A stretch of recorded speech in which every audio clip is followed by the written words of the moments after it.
Nafarroa luze zabalean, badira jende susten ari diren herri eta haranak, baina badira baita ere, leku horietan bizitza sustatzen eta sostengatzen ari diren pertsona eta proiektu berritzaileak eta eraldatzaileak.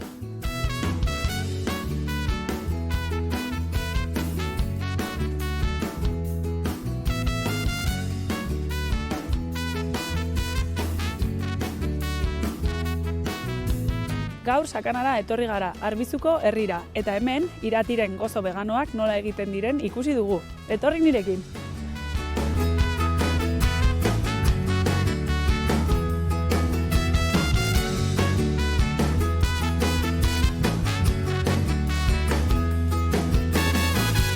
Kaixo! Kaixo! Irati, zer moduz? Ongi! Ez dakit ikusi. Bai.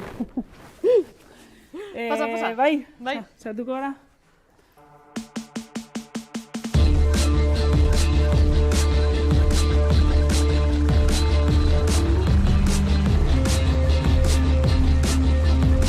Egunon Irati. Egunon. Zer moduz, non gaude leku paregabe honetan, jarri digute... Zutondo. Bai. Bueno, gaude Olatzea Landa hotelean, eta hemen gaude bertan kolaboratzen dudalako bertako jabearekin dela Balen, hotelara ematen duen pertsona. Esan duzu Landa hotela zergatik gaudelako Arbizu herrian. Hori da. Ez da sakanako txikiena, baina ez da hundiena ere ez, eta hotel bat hemen egotea ez da oso ohikoa, ez? Ez, egia da, horrelako herri txiki batean horrelako negozio bat aurrera matea, badela lan erronka bat igual. Handia eta erronka, eta nik uste dut Balenek oso ongi egiten duela. Nik uste dut etekin gehiago zintzaiola atera, ez? Hotela aparte badauka sagardotegia aukera veganoarekin. Galdetu behar nizun, zergatik zaude hemen? Zergatik gaude hemen, zergatik aipatu dituzu gozoak, aipatu duzu aukera veganoa, eta aipatu duzu hemen prestatzen dituzula. Azaldu pixka bat, zer egiten duzun, zein den zure lana eta zergatik gauden hemen zurekin? Ni gozo gilea naiz, egin ditut gozo hundikeun vegetalak, eta asuntoa pixka bat hasi zen, ni nengoen Gasteizeko proiektu batean, egiten zen Rut Gasteiz, orain dago nahiko hilda edo guztiz hilda. Eta, han egiten genituen gozoak, bizkotxoa, gaietak eta bar, tabernetarako, baita pertsona partikularrentzat. Eta Gasteizkoa bukatu zenean, erabaki nuen nik hemen jarraitzea, banituen ja sakanan taberna pare bat gozoak egiten izkienak, eta zergatik ez jarraitu, beste zerbait bilatzen dudan bitartean, edo, eta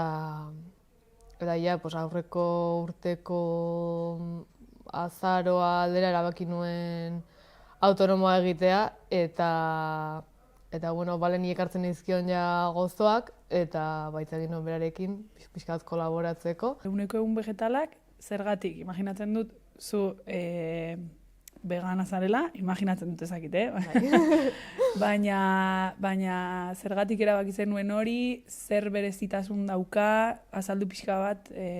Lagun oso berezi batek erakutsi zidan dokumental bat. Ez du goratzen hain txertan zein daka memoria oso txarra.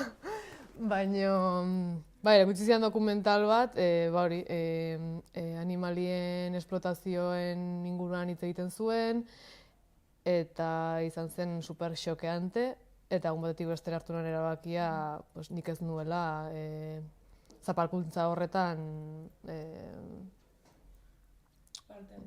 zapalkuntza horren parte izan nahi. Eta egia da, nire familian nahiko, hasieran izan zen xokeante, ze obviamente, ni ataren nintzen kuartotik, egun hartan, eta zen plan de, ez dut jan behar algarik, ez dut jan behar arrainik, ez arrautzik, ez esnerik, eta nire gurasoak eta nire izpak, en plan, ¿qué estás diciendo? En plan, zer, ez dugu lertzen ez zer. Eta nire hasi nintzen, speech bat egiten, entzundako, dokumental hortan entzundako guztia esaten ez, en plan, honengatik eta esplotazioa, eta zergatik gaude, zati dago gizakia, animalien gainetik, no seke. Nire aita bueno, ni dorraukoa naiz, eta nire aita betianik izan da dorraukoa.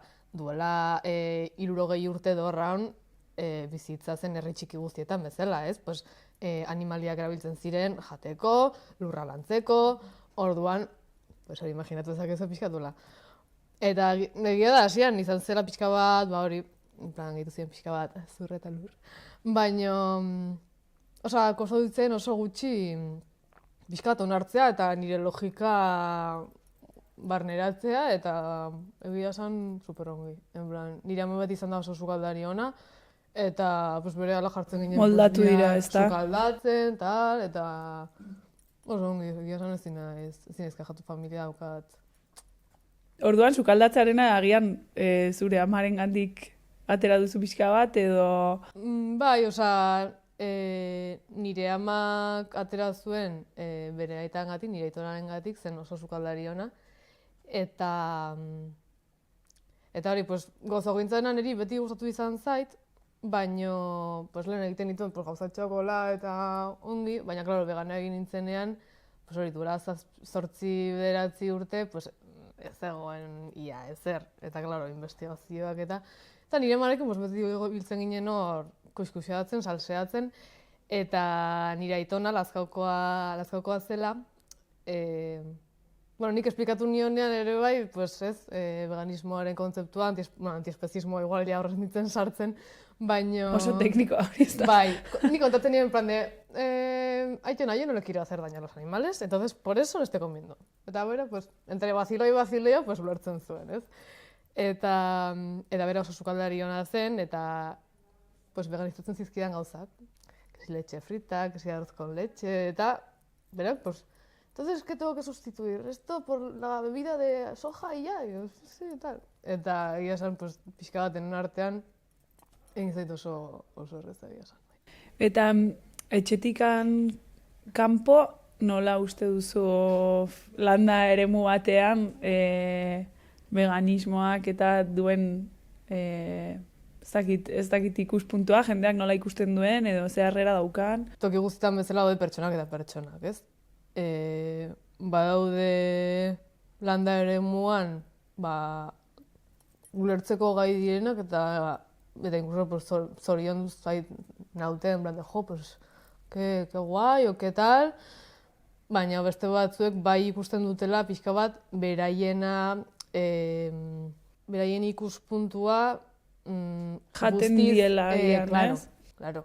Ze orain badago kriston, ezakit nola esan, herri txikiak eta defendatzeko, eta bai, en plan, gozen defendatzea herri txikiak, gozen defendatzea bertakoa, baina badaude gauza batzuk nik uste dut gaur egun pixka bat joan gaitezkela kentzen zet, bai, tradizioa, bai, defendatu behar da, baina limite batzuekin, eta pues, orduan sartzen zarenean hor jende asko, pues ez da oso jatorra izaten.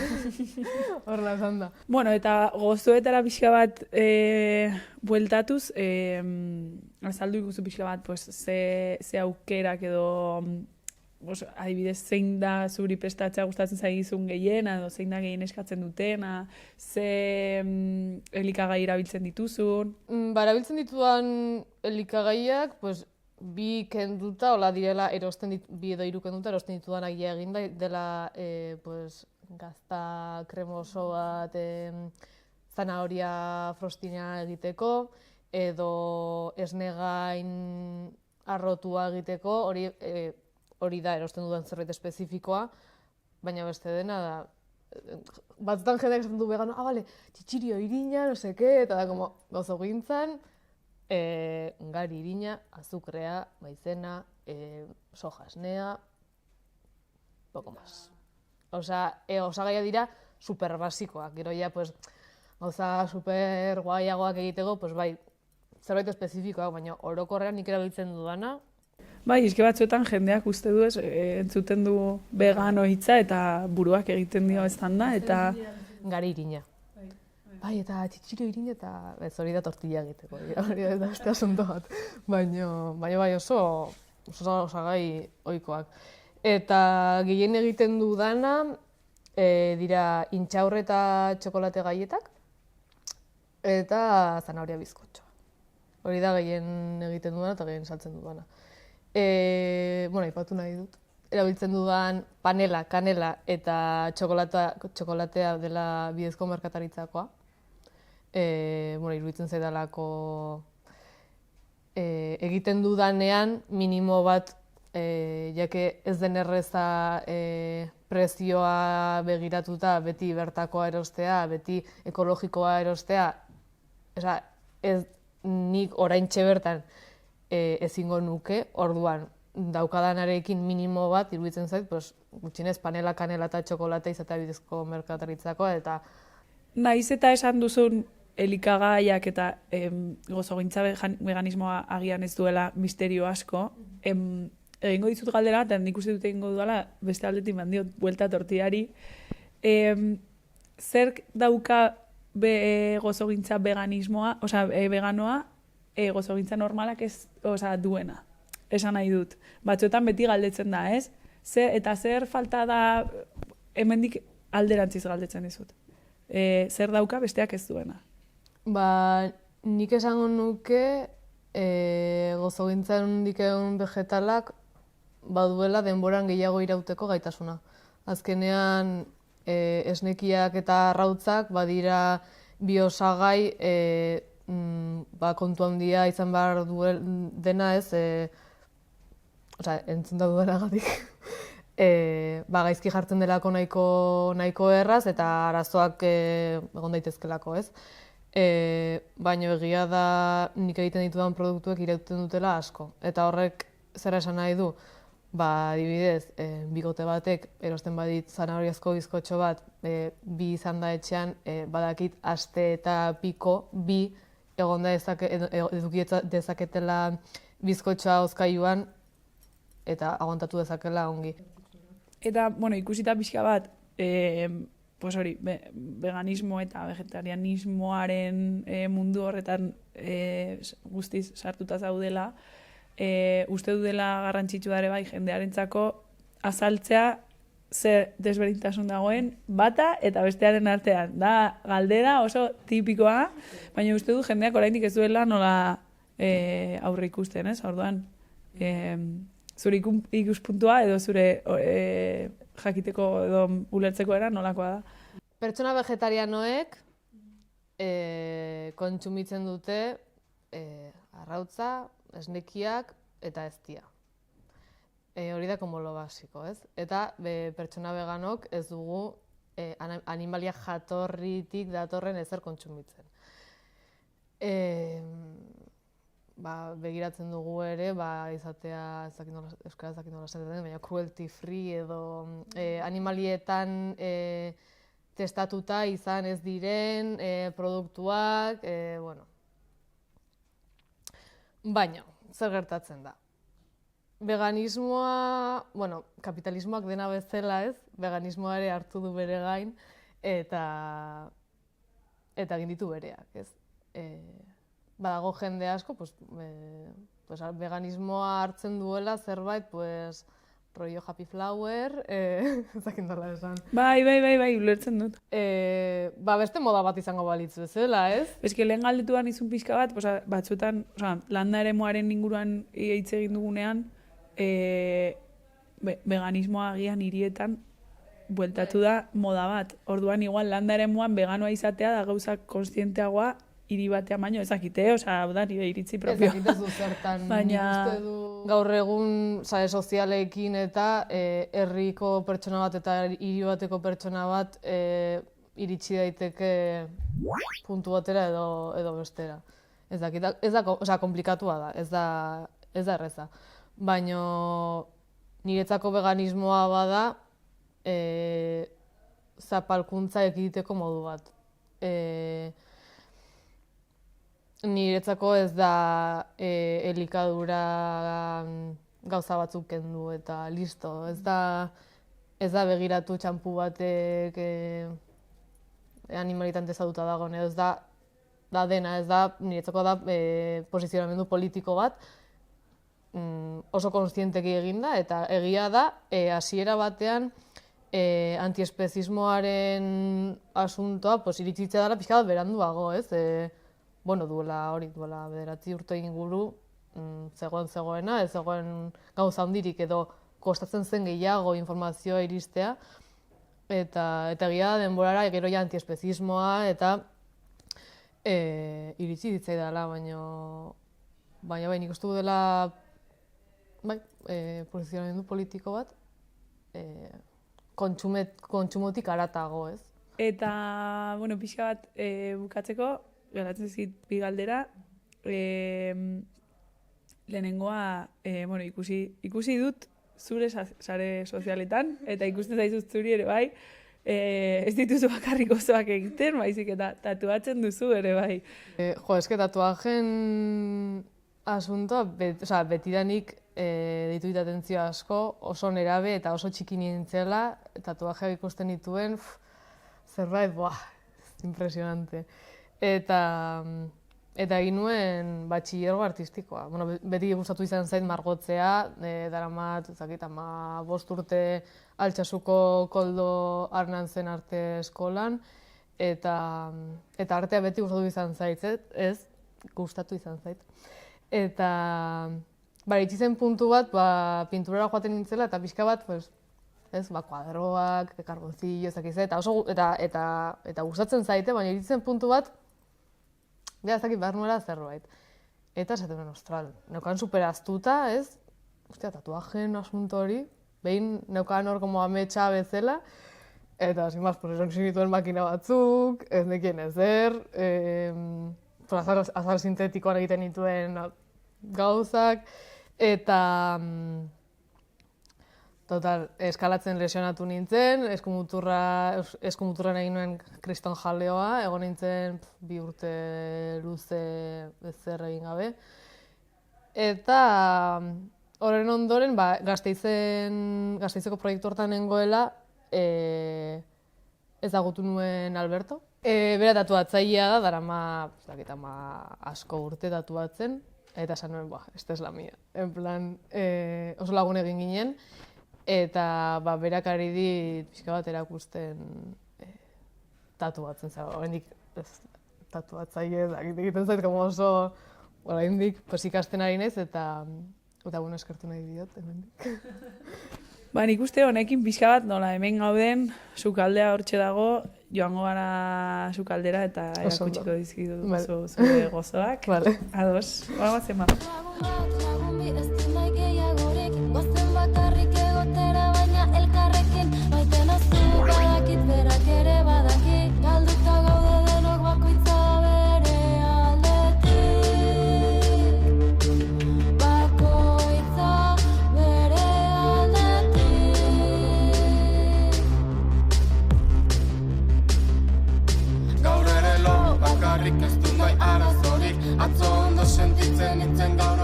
Irati, hemen gaude olatzea hotelaren sukaldean, eta saldu pixka bat zer egiten ari zaren.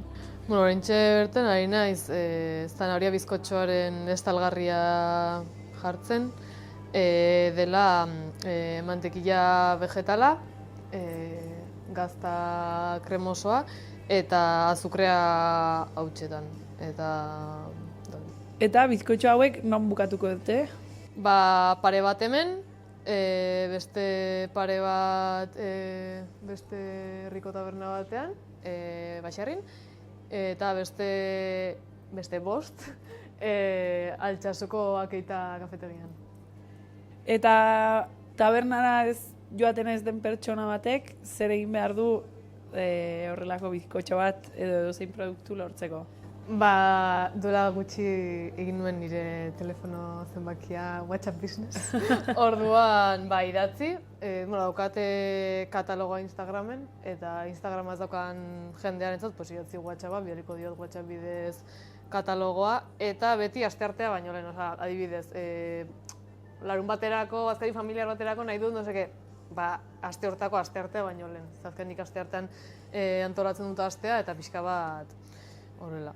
Eta zuzai komentatzea ere, aste honetan bizkotxoak ez, baina bai gazta tartak eraman bara ditut herriko tabernara, deitzen dela Estalpe, iak izuten duela gutxi. eta baitute sukaldelaritza oso tradizionala eta hori, baina nire postreak Sartu dituzu hor. bai, eta ez nuen asko bera izan, emanien probatzeko eta gustatu ditzaien eta...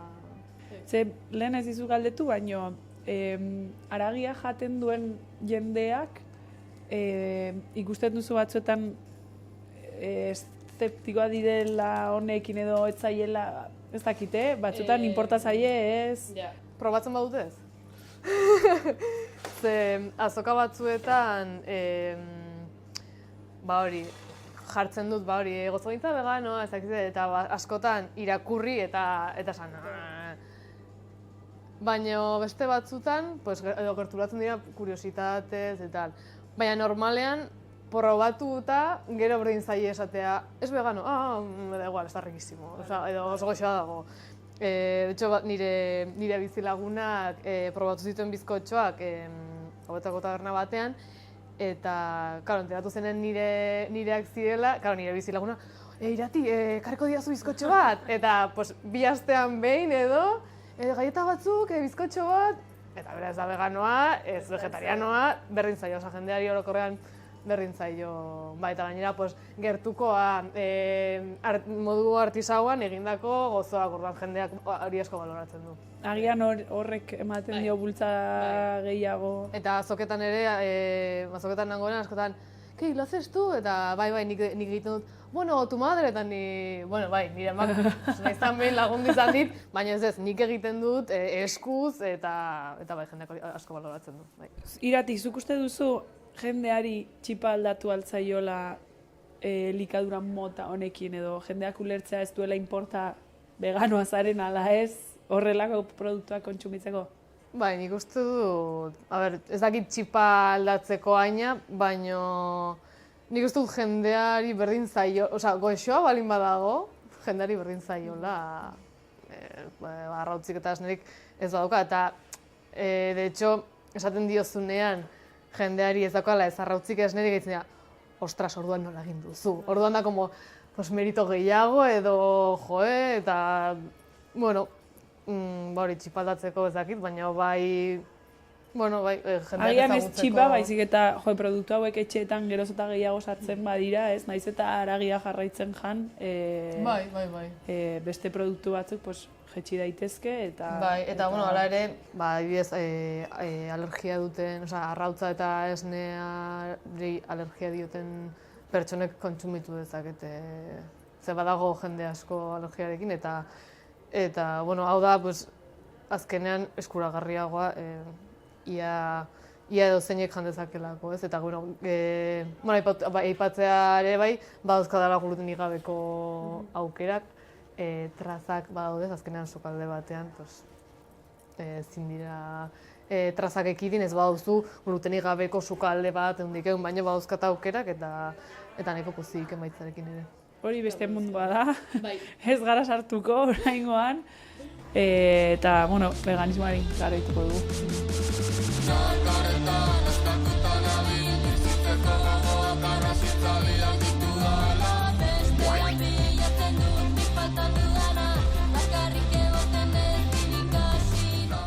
Zer ari gara egiten, ari zara, harik ez dute zer egiten. Elektribizatzen dugu. Hemen, Irati? Hori nire egiten piperropillak, eta egin behar ditut piperropillak, ze geratu nahi zunan nuko mogoxorroekin argazkiak ateratzeko. Zergatik. Atera behar dut liburu bat euskal gozokintza dituko dena, eta liburu hortan aterako dira Euskal Herriko poste tradizionalak, baina bertsio handikeon vegetalean. Orduan horietako bat, piperropilla, zatik azkenean txikitatik jan izan dut, ongi jaso ondoren, jaten da Elizaren azpian. Eta zuk aterako dizu liburua, ze izango da, rezeta liburu bat? Hori da, rezeta liburu bat izango da. Baina, uste dut badela errezeta liburu bat pixka bat berezia, ze errezeta bakoitzak izango du bere historia, jarri dut, errezeta bakoitzari jarri diot abesti bat, eta gero erazar bat ere bai. Ez da bakarrik janaria, baizik eta Dena, bai. kultura eta dena atzetik dijoala, Bai, ez? bai. Eta hori, dena ongi badoa, apirilean aterako da. Bai, izango da, liburu fisiko izango da euskera hutsean, baina gero pixka bat beranduago aterako dira bertsio digitalak gazteleraz eta frantsesez. Eta euskeraz ere. Baina pixka bat ekonomikoago aterako da e-booka orduan, fisikoa ordaindu ezin zaketen horientzat ere, pues. Eta, bipierropilak ze drama, hau ez dakit oso... Eske gozoa da piperropila edo? Bai, gozoa da. Dauka, ni zaporea eta dira olako gai eta opilola luze batzuk, forma konkreturik gabe, eta da tradizionalak, badu arrautza eta... Bueno, ez dakit zer daukan. Tradizionalak bere momentuan begiratu nuen veganizatzeko, baina nitxe ez du gogoratzen.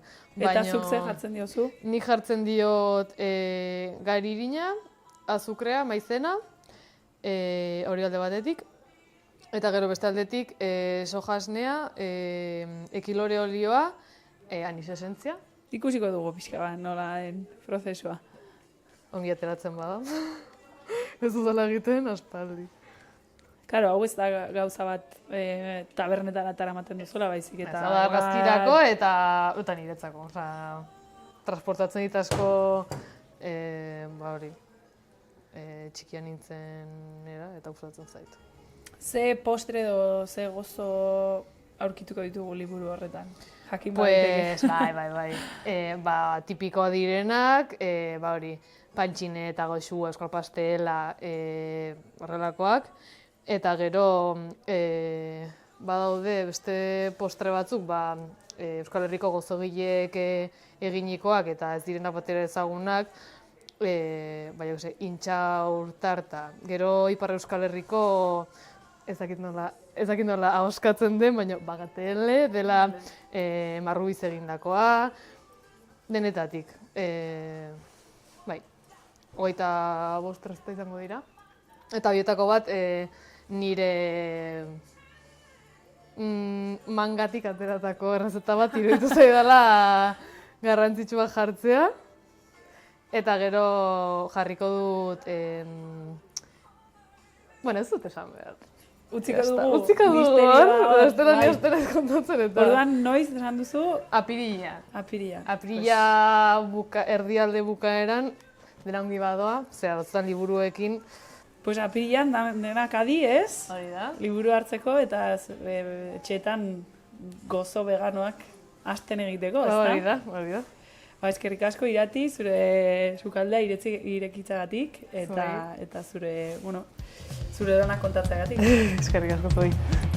Esnatzean, izerditan, itomena, darrasika, batzutan ni etxan.